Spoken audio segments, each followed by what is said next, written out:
And so when the senator and myself worked on this bill, we saw an opportunity to start creating legislation, because once you create legislation, then we see what other things that we can add and make it much better and improve. But on the cost of rentals and houses is the supply and demand.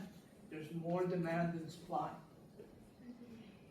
And then additionally, legislative-wise, in the past, before the rep was there, there was conversations of, and there was bills that were filed to do rental cap increases or find ways that they could limit what those increases are. Unfortunately, the Florida legislature many a times does preemptions, so local governments cannot have ordinances like that. Orange County was looking at that, Osceola County was looking at like a rental bill of rights that would have different pieces, make sure that a pregnant woman is not evicted from her home and put in certain protections. But unfortunately, majority party in previous years passed legislation to not allow our locals to put those protections in place. But what we can still do at a legislative level is give those dollars down to the locals, so Osceola Housing Authority can use those for rental assistance, whether that be down payment assistance or those that are potentially suffering from homelessness or about to, and talking about the mobile home bill that I said. So to answer your question on legislative wise, what we can do, we are limited with some of those opportunities to keep those increases. But what we are able to do, Jamie, is to keep advocating for more dollars to come down, while the rep said more supply is put out in the market. So the market can also help with those correction as well. We have to come at it a lot of different ways. But please know, even though you'll hear many conversations about property tax and homeowners, that many folks are still always mentioning and remembering that those policies do trickle down and affect renters in a negative way. Thank you. And any more questions from the crowd, please raise your hand. Yes, ma'am.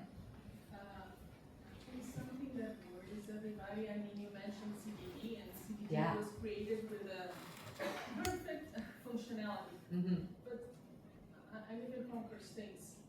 Corruption is a disease, and if it's not stopped by somebody, it doesn't matter how many beautiful walls you have. These people keep, getting the money and doing whatever they want and not respecting, the community and anything. So I feel bad because, with the whole situation that we are living, and besides corruption, is adding more to people. So I know in my community, people that lost their houses, it breaks my heart. So I don't know what can be done, but there's something that should be done. Yeah, I completely agree. And, unfortunately, what did you say at the beginning? What did you say? Concord Estates.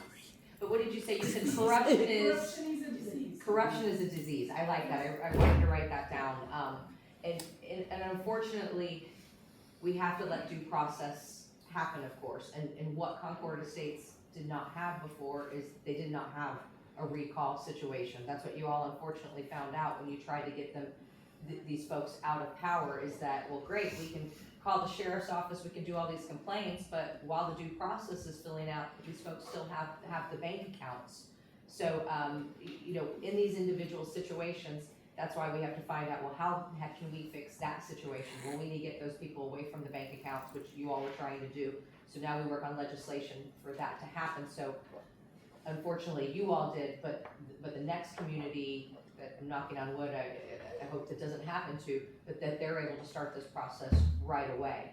But unfortunately, with someone, breaking the law, we do have to, let due process do its full out. But back to earlier conversation on CDDs, I'm just not a fan of them in general.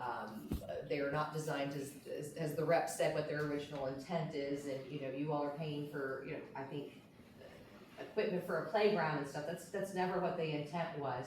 So I do think that yes, further conversations can be had on, how easy is it to create a CDD, or what are those guardrails?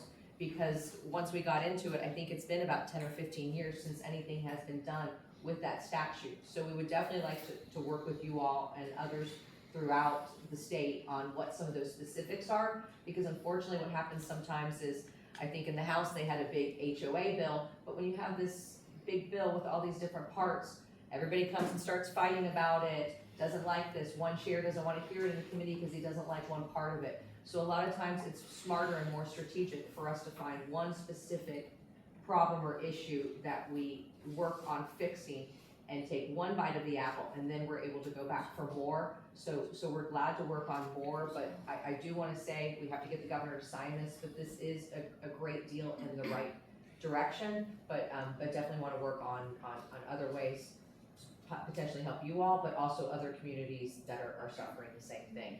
Yeah, and, you know, so with this bill. You're next, Mr. Mickey, I Yeah, promise. I'm sorry. With this bill, for the first time now, you have oversight. I'm sorry? Oversight. Right, so now there is a recourse that you can take as a homeowner to protect yourself from these certain individuals that are running those CDDs. You didn't have that before. In reference to the first creation of CDD, here's the beauty part of it. There's a statute on it that was not used, it was put aside because this was allowed to continue. That could be a homework to look into, right? Because if the developer was made whole again from their expenses, why should they continue? Why should funding continue to come in through CDDs? But we had to create this one first with the assistance that everyone in Concord State, I mean, we couldn't do it by ourselves. I can tell you that leadership on the House, leadership did not do any pushback on this bill. Actually, a lot of the legislators, even on the other side of the aisle, were surprised that this was not happening. And a lot of them that are from South Florida, they actually approached me and said, we're having the same issue. So we didn't get any pushback from some that we would have had pushback on. And so it's the beginning of something that can grow more, but at least it gives you that toolbox is there. And there's a lot of pieces that you could work on with that toolbox. And we did get some pushback from some outside entities. Outside, yes. But we pushed them back. Yeah. Yeah. Mr. McNeil, I think, had his arm up, sorry. Yeah, thank you. In regards to legislation, when you get the bills passed, penalties, it seems like when you're doing the research, you have the bill, you have the law, but then, okay, so we made a mistake, all right, we're gonna go ahead. But there's no, when I'm looking for like fines and penalties and stuff, I don't see any of that. That's what the problem with the law. There's no penalty.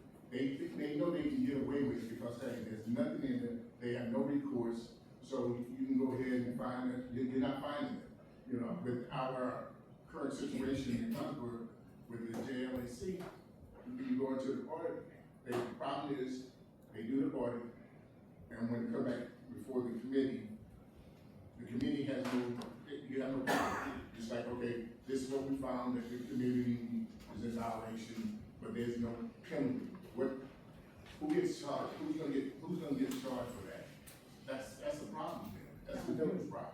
Understood, but if that is the case, and from the legislative audit, then there will be criminal charges, Mr. McNeil, because if those things are in writing and they are showing, I mean, I don't wanna speak for law enforcement, but if they're saying, you know, all of these things were done, then that's when the criminal side would come in. I would tell you, I'd love to have a further conversation about fines or how the legislature would. It's just, we get into a problem sometimes about what body then is overseeing that, who, do we have to create a position for this or whatever, but I'd love to have further conversations on, you know, how we can hold those folks accountable at a state level, that we don't have to go, necessarily through law enforcement. And we probably could look at other HOA legislation and see what they're doing, and maybe it's something that we can tag on about, because, you know, there's many problems going on with CDDs that we're finding out, but there's also problems with HOAs. There's been legislation over the years. The problem is it's two different statutes, so you have to, you know, open one and open a different one, but that still doesn't mean that we still can't get parity or look at that. But I definitely would love to have further conversations, because yes, if people see that this is an opportunity, corruption is a disease, and so it most definitely can be contagious. And the other issue is with the disclosure. There's no disclosure, like when people come from the north and the west and everything. I think, there's no, legislation that, holds the developer and holds the bankers, the realtors, saying, hey, you have to disclose to these individuals that are buying these homes, they gotta be a law that you set up that says, hey, at this CDD, you're moving into a CDD community. And so this way people who, about 90% of the people in here do not really realize that they was in a CDD until they got here.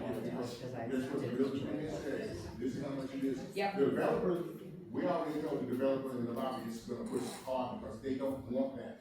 That's what we really need, because you have so many people coming out Yep. here and they don't understand what a CDD is. No, and I believe realtors are required to let homeowners know at a certain time in the purchase process, but that not necessarily is always happening. And Mr. McNeil, I passed a bill for HOAs that they now have to do that, because the same thing we were hearing from Poinciana and other areas is like, how many times can these deed restrictions be amended? What one do I have to see? So that they have to send it to the new owners, or it has to be available free on a website that you don't have to pay and do the join thing. So I will gladly file that bill that we do the same thing for CDDs, because it should be parity. And I do think, like I just said, I do think we need to look at some of the things. We've been very tight on HOA the last few years. I've been very happy, both parties. There's been a lot of unfortunate corruption going on in South Florida in HOA, so there's been a lot of attention and there's been a lot of movement on HOA legislation, but there really hasn't been attention to CDDs until you all came forward. So I do think that there needs to be more parity, and I would gladly file that bill, because that is something that I did for HOAs. I think it's a very small, very specific thing, like we were just talking about earlier, when you don't do a big bill and you do something. I love it when it's one page. I'm like, here you go, this is easy to read. There shouldn't be a problem with this, so I'm happy to do that. And I'm gonna give Monica back the selection process, because I don't wanna